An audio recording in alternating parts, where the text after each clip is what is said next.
Hey guys, what's up? Shadolance back for another review. Today I'm going to be doing the England flag L96A1 Magnum. This has been pretty heavily requested, actually. I got about 30 or 40 messages in my inbox asking me to review this, so I said, you know what? I'm going to do what I can to do it. I wasn't able to purchase the weapon for myself, but I do have Shadow OMA, who was nice enough to let me use his account for the one day that he had this weapon, so big shout out to him to let me use this weapon on his account. Anyway, before we do anything else, I'm going to quickly read off the stats. I'm going to first go over the stats by the system they go by now, and then I'm going to go by the weapon I'm comparing it to, the L96A1 Super Magnum. So the stats as we see them now are a damage of 160, a weight of 25, fire rate of 25, accuracy of 96, recoil of 22 it looks like, range of 5550, 5550, max ammo of 6, and remaining ammo of 18, so you have the extra shot in the magazine. Most snipers have 5, so the extra shot that you get in the magazine plus the additional 3 in reserve gives you an additional 4 shots total that you can use. Excellent for quick scoping when you typically run out of ammo.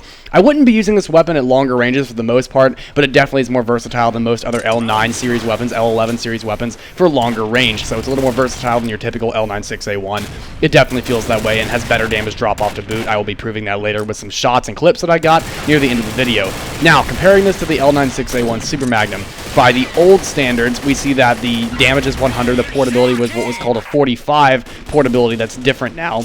We have a rate of fire of 14, which is out of 100. We have an accuracy of 90 out of 100, which was actually on the low side. So if you're new to combat arms, 90 is actually a very low accuracy value. Usually you want something around 97 or higher for a sniper rifle. However, these guns are very consistent one-shot kills, especially at close range, which means if you land the shot, even on the toe, you're going to get the kill almost certainly. And then a recoil of 65. However, on bolt-action sniper rifles, recoil really does not matter, and so we have that. The modifications of this weapon only include the magazine, and that's basically all that there is for basic statistics to do with the weapon. It has the typical L96A1 scope with the green hash in between.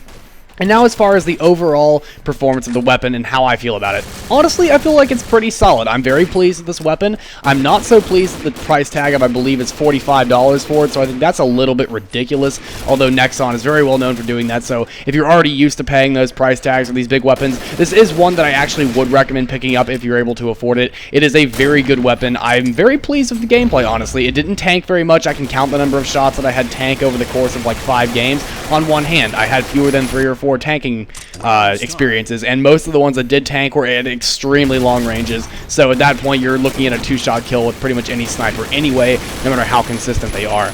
As far as portability, the L9 series has typically been in the higher portability series of sniper rifles basically since the L9 came out at the very beginning of combat arms, so that's not a huge shocker to anyone, I would hope.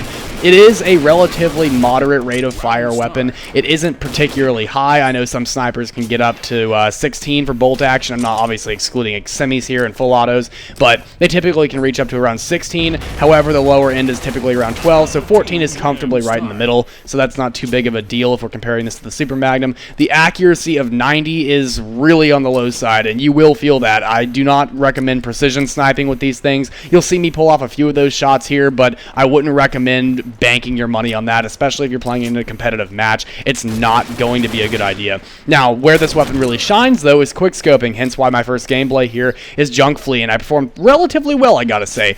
I'm very pleased with the way this weapon performs at close range. If you have to pick a close range sniper, the L11 and L9 series typically are very consistent, and then the 2 Magnum versions, the Black Magnum and the Super Magnum, are just slightly more consistent one-shot kills, and I find that to be very helpful. Not to mention they have the 6-round magazines, and if you put on the +4 magazine size for the extended mag 2, you can get up to 10 shots on a magazine, which is extremely nice, and I highly recommend you do that if you're a big quick scoping fan. If you already have the L9 Super Magnum or the Black Magnum, it obviously will pair very well with this weapon. Now, if you already have the Super Magnum and the Black Magnum by chance, I know a few of you guys out there will, I would not recommend picking this weapon up because it's not so much better than the other two, if even at all, that it's worth really going to pick up this extra one. But if you don't have one or the other, I would recommend picking it up because they make fantastic quick switching weapons to go between. First of all, they perform relatively the same, and second of all, they just do really well. Even if they're alone and you don't have one yet, this is a great one to pick up. That's where I'm going to leave off on the review today, guys. So my overall review of this is very strong. I would recommend picking it up.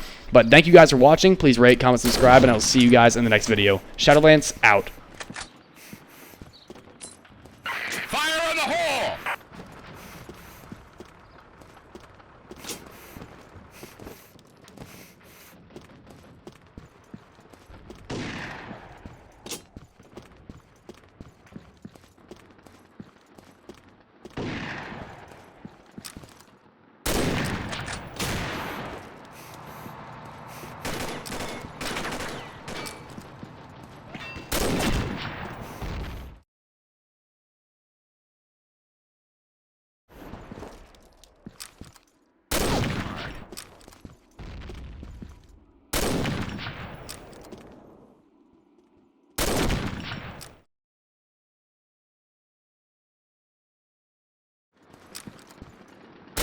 Headshot.